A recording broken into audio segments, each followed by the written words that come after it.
एक गोरा white house में बैठकर भारत की सीज फायर का ऐलान करेगा? ये आपका नेशनलिज्म है। अफसोस होता है मुझे सर। हमारे बब्बर शेर राहुल गांधी जी ने, और बब्बर शेर से उनका सामना करने की हिम्मत है ही नहीं, वो बोल ही नहीं पाते, इसलिए उन्होंने आज एक मीडिया प्रभारी से बातचीत के दौरान एक व्यक्ति ने राहुल गांधी की खुलकर तारीफ की, जिसे सुनकर बीजेपी समर्थकों में तीखी प्रतिक्रिया देखने को मिली। उस व्यक्ति ने आरोप लगाया कि प्रधानमंत्री नरेंद्र मोदी राहुल गांधी के सवालों का जवाब देने से बचते हैं और सदन में सीधे सामना करने से हिचकते दिखाई देते हैं। साथ ही उसने ये भी कहा कि कथित भ्रष्टाचार और पुराने मामलों को लेकर कई सवाल पहले से उठ रहे हैं, जिन पर स्पष्ट जवाब दिया जाना चाहिए।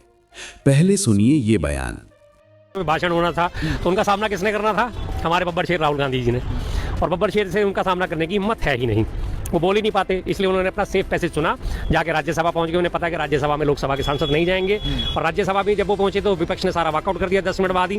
अब वो अकेले मैदान में अकेले खुद ही अपने आप ही बॉलिंग बैटिंग फील्डिंग सब कुछ कर रहे हैं, अकेले लगे हुए हैं, अपने आप बैटिंग कर रहे हैं, चौके छक्के उड़ा रहे हैं। उन्हीं के सपोर्टर सांसद जितने भी यहाँ बैठे हैं वो उनके ठाके लगा रहे हैं, वो उन्हें अप्रिशिएट कर रहे हैं। तो इससे सेफ पैसेज उन्हें क्या मिलेगा? संसद है ही सवाल उठाने के लिए, जवाब मांगने के लिए। वो सवाल उठाएंगे, आप जवाब दीजिए, अपने जवाबों से संतुष्ट करिए, और उसके बाद हमें हमारे ऊपर ठीकरा मत फोड़िए, हमारे को जवाबों से संतुष्ट कर दीजिए। फिर अगर हम संसद की कार्रवाई में बाधा डालें या कुछ तब आप हमें कहने के हकदार हैं। लेकिन ऐसा नहीं होता ना, अपनी नाकामी छुपाने के लिए वो इसी हंगामे को बढ़ावा देते हैं। जो जवाब मांगे जाते हैं उनका जवाब नहीं होता इनके पास। उसमें और किताब में ये बताया गया था कि जब गलवान घाटी में आक्रमण होने वाला था तो वहां से जो टैंक आ रहे थे, पैदल सेना भी आ रही थी, आर्टिलरी आ रही थी वहां से, और उसके बारे में जब उन्होंने नरवणे साहब ने फोन करा रक्षा मंत्री साहब को कि ऐसे सिचुएशन पैदा हो रही है और हमें क्या करना चाहिए, तो उन्होंने कहा मैं पूछ के बताता हूँ। बयान आने के बाद राजनीतिक बहस और तेज हो गई है।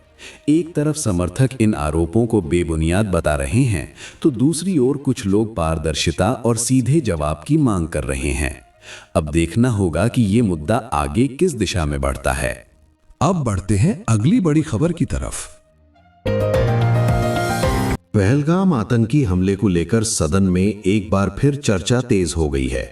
AIMIM प्रमुख असदुद्दीन ओवैसी ने भाजपा सरकार पर सवाल उठाते हुए कहा कि देश में बड़ी संख्या में सुरक्षा बल मौजूद होने के बावजूद हमला कैसे हुआ और निर्दोष नागरिकों की जान कैसे चली गई।